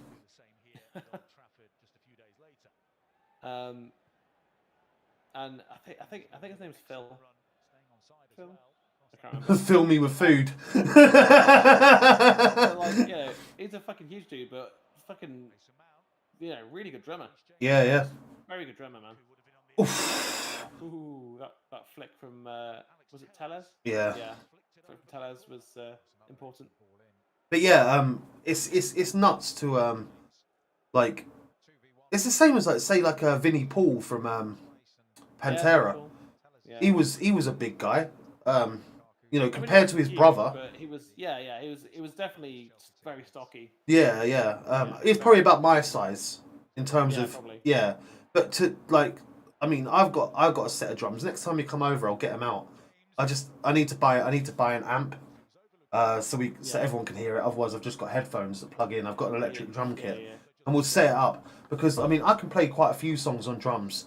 Literally, I'll play like a Chili Pepper song, something quite easy because Chad Smith's a very 4x4 drummer.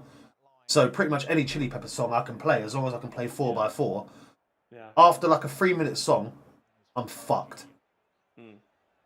Like absolutely fucked, and like, rest in peace. I look at Taylor Hawkins and his like. Yeah. I'm sorry, but he's one of the best rock drummer. He was one of the best rock drummers in the world. Like he was brilliant. Like and it's because everyone thinks that like the best rock drummers are or the best drummers are the ones that do the really crazy double bass, blah blah blah. Nah, you look at like the jazz drummers and you look at drummers like Taylor Hawkins and Dave Grohl. They write their drums like very accented. Yeah. And when they play it live, you can hear those drum accents and stuff like that. Like it's absolutely amazing. And they do these 2.5 hour shows. I'm like, how the fuck are you doing that? Yeah. I mean, personally, I think the best pound for pound rock drummer in the world right now is Danny Carey from Tool. I mean, his writing's incredible. His accuracy is incredible. He's fast. I have a lot of respect for anyone that can play like 3/4 tempo.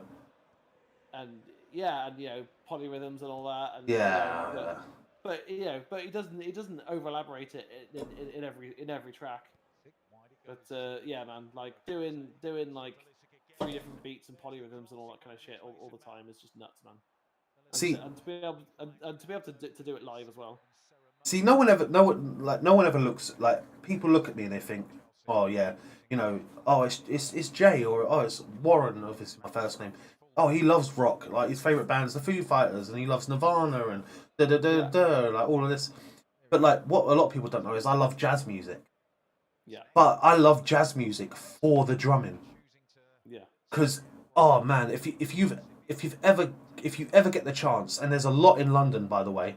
If you ever get the chance and someone invites you to go to a jazz club, just watch the drummer, man. Yeah. Yeah. How you drum in those tempos, and it's like, and everyone thinks that jazz drumming is just like, nah. Like some of the solos they do is just absolutely nuts, and the way they hold the sticks is completely different. Like everything's so different, and it's so amazing. That's one of the things about Virgil that kind of sets him apart, because so he'll be playing, right, and mid flow, I think he switches his left hand to a jazz grip. Yeah, yeah, And he'll start playing right hand rock grip, left hand jazz grip. yeah. And he'll be doing jazz things with his left hand and other crazy things with his right hand. So Meld. I've tried to learn jazz grip, which is basically you hold it like that, like you would a chopstick. Yeah, and then you're like that, and with a drumstick. I mean, I don't know if you can play drums. You like usually you hold it so it's got a bit of shake to it, so you don't grip it. Yeah, you just kind of like. Yeah, it's all about your wrist. But yeah, with sort of jazz drumming, you have to like do that with like your little finger. Yeah. And it's so fucking hard. And then when you go to these jazz clubs and they really get into the groove and they're like, and I'm just like, and like you see the drumstick, and honestly, it looks like when you watch it, it looks like the drumstick's not even in their hand. It looks like it's like they're like magically making the drumsticks move. It's absolutely amazing, and that's why I love jazz. And obviously, I mean, I love like the brass instruments and stuff like that. It's the same. I guess it's the same reason that I love ska, because ska is like jazz and punk combined. Yeah. But again, it's like it's so like there's so much more to music. Like when everyone's like, oh, I like R&B, or I like rock, or I like this, or I like that. Like man, just let's go deep. Like what I used to do when I was younger, and this is before streaming came out as well. When you had to actually buy CDs, I'd read stuff on the internet about. Oh, so say I like the Foo Fighters. Who influenced the Foo Fighters? And it's like, well, Dave Grohl was in Nirvana. Okay, who influenced Nirvana? Oh, you've got Mudhoney, the Melvins. Oh, but also Kurt Cobain was a fan of the Beatles. Who influenced the Beatles? Oh, then you had Cream and Derek and the Dominoes and fuck, what was the band that Jimmy Page was in after Eric Clapton? Can't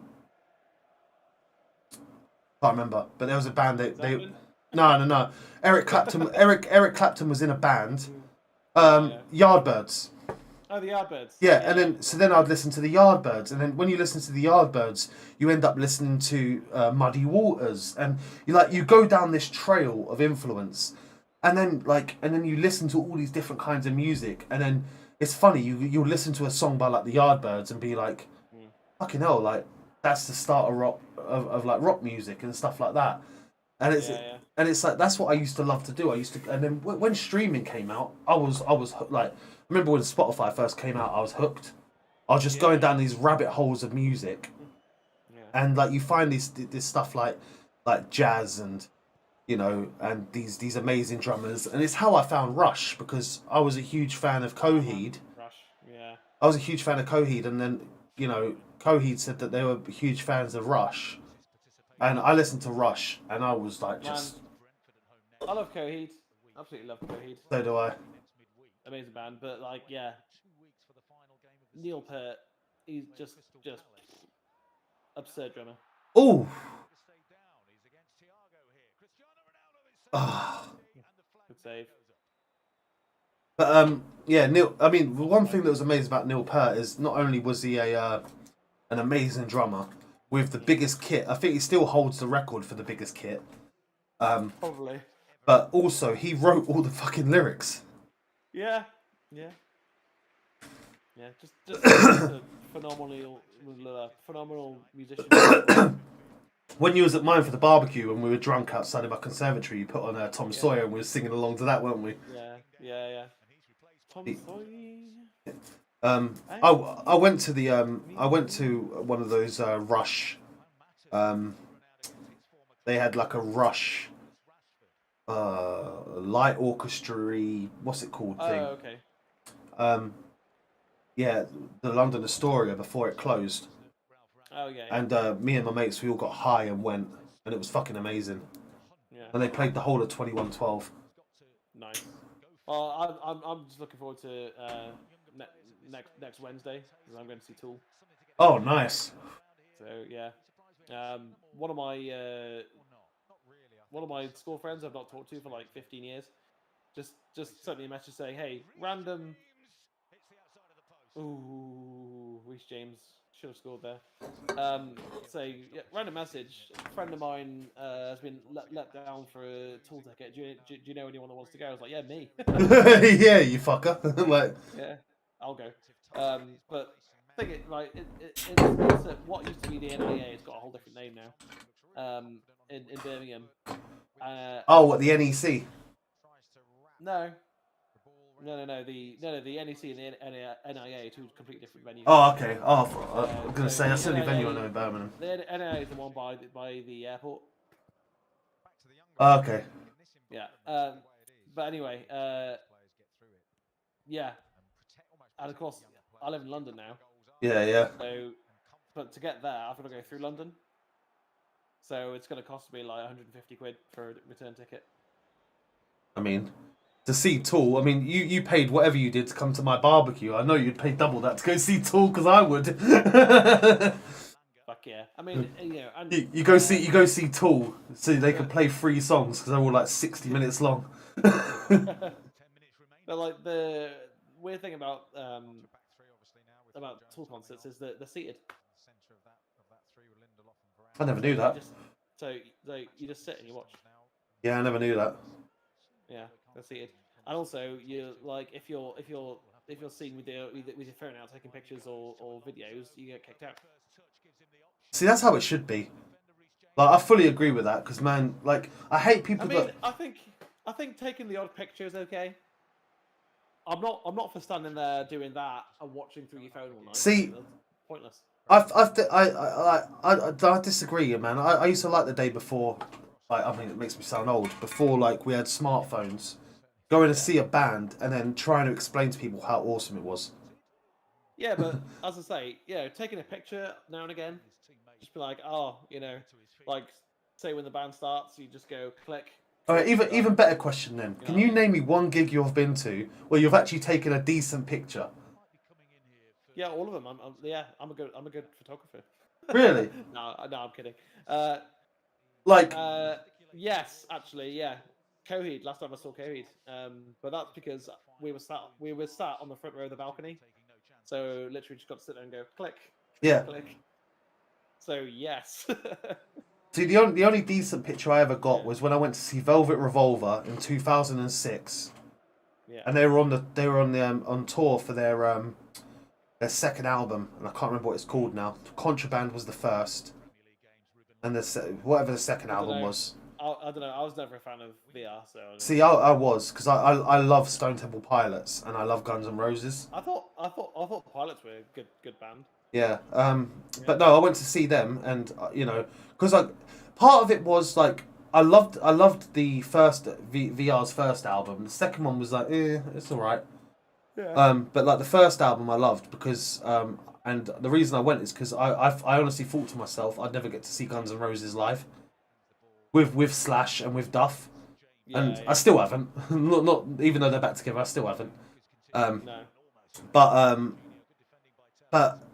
I Also weirdly, just as a quick sidebar, I never thought GNR were actually that good. Really? Like they made one good album and then made a few good singles. Oh man, I actually, do you know what? I think use your illusion. Yeah, use your illusion 1 and 2 are they're honestly such underrated albums because Appetite for Destruction was so good. Yeah. I mean, I grew up on GNR, so I've got bias. I've got a lot of bias. Totally. Yeah. But yeah, so I went to see Velvet Revolver because I was like, oh well, I'll never get to see Slash at GNR, and this is before. Was this before? Was this before or after Slash's heart attack? I can't remember. Anyway, I remember Slash rocking up about $2.5 grand worth of fines smoking indoors because a smoking ban had just come out. Oh yeah. In 2006. He was just like, I don't care. And he was just smoking on stage, and each time he lit a cigarette was a new fine. And midway through the set, he went to his amp, got his wallet out, and just gave like a wad of cash to the manager. Don't care. But yeah, I remember I was right at the front because we made sure to get there early, and I was right at the front, and Duff was with his bass, and I got a picture going looking upwards, and he looked at the camera, and he's like doing a wink, and that was on my old Facebook that I no longer have, which I'm sad about because I had all my BMX photos in as well. But yeah, I remember that was the only good ever picture at a show I got. After that, I mean, I've gone to so many gigs and stuff and just got terrible, really badly lit photos that I just stopped getting my phone out. And I don't understand why. I don't do it anymore. Yeah, I don't understand why people record it because I'm like, no, it doesn't sound good. Like if if all you have to do is really type in for example, if I want to see the Red Hot Chili Peppers live. And I go see them at the gig, and then after the gig, I'm like, oh, that was awesome. I really want to listen to them live now. Just go on YouTube and type Red Hot Chili Peppers live 2022, and you'll get a recording that's posted up by whatever festival or whatever's played at with the actual audio mixer that's been recording. Like, why you wouldn't watch it on your phone? Well, yeah. Well, you can't do that with Tool. There's like 3 or 4 videos. Because there's Sober, but it was from like 1996 or something, so it's really shit quality. They're not on streaming services either, are they? No, they are now. Yeah. Oh, they are now, because I remember they were heavily against it, weren't they? Yeah, they were, but when they released their last album, Fear Inoculum, they agreed to go on all their services. Okay, fair enough. Yeah. And I remember that because at the time I was obsessed with Tool, but I couldn't really find them anywhere. This is really frustrating.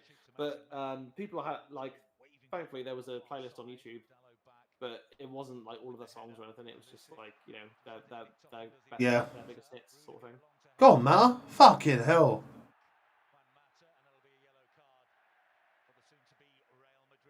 Hello, I'm Juan Mata. Welcome to my channel. Do you remember that? Yeah, I do. Yeah. But yeah, so the only time I get my phone out now is when I meet band members. That's it, really. Do you know what? Which does happen fairly often. I've never. Do you know what? I've never done that. I've met so many, quote unquote rock stars when I used to drink at that pub, the Intrepid Fox in London. Oh yeah. That, do you know what? I never got my phone out because. I think the only person I'd do it for would be Dave Grohl, and I'd ask him nicely, but because I've told the story to you millions of times, and I'm not going to recount it. But the time that I missed out on meeting Dave Grohl because I decided not to go out that night, and Lars Ulrich was there as well. He was having drinks with everyone. I would have chilled out and had a few drinks first, and if he's like, oh, that was a good night, I'll see you guys out. I'll be like, oh, Dave, can I get a quick picture? Because the thing is that it's one of those things where I'm not a starstruck person. They're just people at the end of the day. Yeah. I've only gotten starstruck once, and that's when I met Dimmu Borgir. Because at the time they were just my absolute favorite band, and they just kind of appeared, and I was just like, oh my god, that's them. I mean, you remember, okay. You remember me telling you the story that I stayed in the same hotel as Children of Bodom, right? Yeah. That was I've met Corey Taylor 3 times, and he's one of my favorite people ever. And he's so chill. I've met him before. He's so fucking chill. He's just one of the dudes. Yeah, he is a really lovely. Just you just gotta avoid getting hit by a giant neck. Yeah. And I think my biggest claim to fame, and I guess I wouldn't say 15 minutes of fame, but my biggest claim to fame is falling asleep next to Steve Harris of Iron Maiden on a pool table. Yeah. So You know, Random. I mean, it's one of those things. I mean, like the Dragon Force guys, like especially Herman Lee and Sam Topman, they used to drink at the Fox all the time. In fact, the guy that used to manage the Fox is now he's a drummer, brilliant drummer called well, my mate Joyzy, Andre Joyzy. He used to be the drummer of Breed 77. Oh right. Yeah, but he's now Dragon Force's drum tech. So the guy that gave me the drum skins on my Deep Purple. Yeah. The two bands that split from that resulted from the split of Breed 77. Yeah. He plays in both those bands. Oh really? Oh, that's interesting. Yeah. He's the drummer in both those bands now. Fun fact is I know something a lot of people don't know is they're gonna be getting back together soon. Yeah. He mentioned that. Yeah. And he's just like, yeah, I don't care. Yeah. But no, yeah, like it's funny because like if you start going out in London, you will see celebrities. I know, but Yeah. like if you do, and it like because I used to hang around Central London because I worked in Central London. Oh, Garnacho's coming on. Garnacho's coming on. But yeah, I used to live in live in Central London, go out drinking in Central London. Like the amount of celebrities I've seen Robert Downey Jr., I've seen David Tennant, I've seen Gwyneth Paltrow, I've seen because that's where they do a lot of filming in London. Yeah, they do. Yeah. And where I went to, especially where I went to university as well. Where I went to university as well was in Ealing, which is where the BBC studios are, which a lot of Hollywood movies, believe it or not, use their studio lots for productions. So like Star Wars, when that was filming, The Force Awakens, the first one, I think subsequent ones after that, they would do some soundstage and production staging in that studio. Obviously, I'd finished university way past when they'd done Star Wars, but that's just an example. Harry Potter is another one. I've seen Daniel Radcliffe walking about before. It's like you just see people, Have you ever heard that story of when Daniel Radcliffe? This was like years after Harry Potter was like, it was like out for some other thing, and he was just like at the back and he was signing some autographs. And it was Russell Howard who saw it happen, and he saw Daniel Radcliffe, and this bloke walked past and was like, and just yelled at him, "Oi Potter!" What was it? That's it. Oi Potter! Stop bothering horses, and just kind of sorted off like this random London geezer. Just, hey Potter, stop bothering horses, and just walked off. Yeah. And he was just like, what just happened? Like, okay. Do you know what the best Daniel Radcliffe story I've ever heard, and more celebrities should do this, and it's so fucking clever. Daniel Radcliffe for a whole year, every time he left his house, wore the same thing. Because paparazzi couldn't use it because they would claim that it's an old photo. Oh, what a ball! What a ball!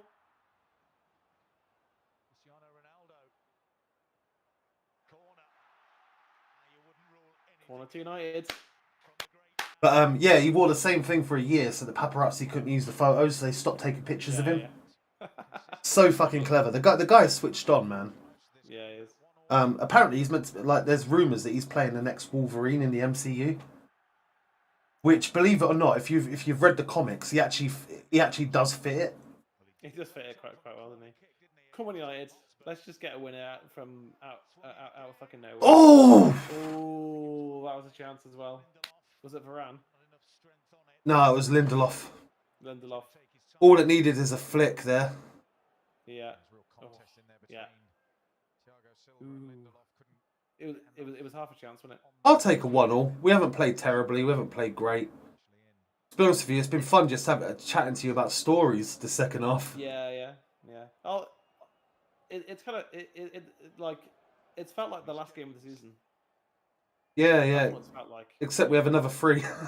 So each one's going to feel like the last game. Yeah. You're right though. What you said earlier, it's like pre-season. Yeah, it's kind of like either pre-season or final. Yeah. So 1-1. Yeah. I mean, we didn't lose, so I'll take it. Sorry. Yeah. Yeah, Alonso 60th minute, Ronaldo 62nd minute. I mean, man of the match, Ronaldo. Man of the match Ronaldo, easily. Yeah. Oh, well, for the United side anyway. Either that or Either him or Matic. but... No, see, either him or Matic for me. But look, Ronaldo's disappointed anyway. Like, yeah, Ronaldo wants to win every game. You know. yeah. But yeah, it's what it is. Not much to say what it is there about that. No, I mean, at the end of the day, this is like pre-season for us now. This is a showcase for players to show Eric Ten Hag what they're about. Or kind of post-season. This is our post-season game. The thing is, I wish we took more like, I'm not talking about team selection, but in terms of the players that are on the pitch, take more risks. What have you got to lose? Yeah. Well, I think we battle hard tonight, and I think a draw is probably. I mean, I don't know if a draw is fair on Chelsea, but at the end of the day, they take their chances. I'd say it is. I say a point is fair. One thing I will say is that Europa League next year, I think we'll win it. That's my early shout. I think we'll win it. We always do well in the competition. Yeah. It's just that the last, I think, was it twice out of 3 times we've lost the final, wasn't it? I think because we lost with Ollie. Yeah, we lost with Ollie. We won with Mourinho. And I think we got into we didn't get to a final before that. Oh no, we got to the semi, didn't we? What's the quarter-final, semi-final? No, it was a semi-final. We got knocked out. I think it was against Villarreal, wasn't it? Bilbao, that's it. Yeah. So we do well. And do you know what? Like, I know we said this when not we, as in me and you, because we didn't even know each other when this happened. But I know me and a few people that I knew that you were United fans. When we won the Europa League, we was like, oh, this could kickstart the rebuild. Da, da, da. But like, this is an actual rebuild now. Yeah. But this is an actual rebuild. We're talking heavy movement either side. Yeah, exactly. So yeah, 1-1 as the final score. I think that's probably about fair. It's about right. Yeah, I don't mind, and it's not put me in a depressed mood, so no, I'm happy. No, yeah. So he's been Jay. We'll catch you. I don't know when we play next. Actually, that's a good point. Let me just double check. No, I think it's Saturday. Thursday then Saturday. Oh, mate, it might not be actually. If it's Sunday, then I won't be able to make it. Monday. Oh, Monday. That's even better. Yeah, Monday against Brentford. Yeah, I'll be there for that. Yeah. I've got the day off. Yeah, me too. Yeah. Yeah. And then the following Saturday against. Oh, actually, no. Sorry. I may not be able to make it on Monday. I'll have to ask Emma. Emma's birthday. Okay. It's at 8 p.m.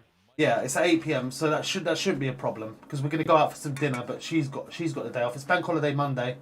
Yeah, she's got the day off. So I'll see. I'll let you know on the day if I can make it. Sound. Well, either way, at least one of us will be here, and we will catch you then. Peace. Manchester United, slim hopes of breaking into the top 4. Yeah. What did we learn from this game? From Chelsea's point of view, there's a lot of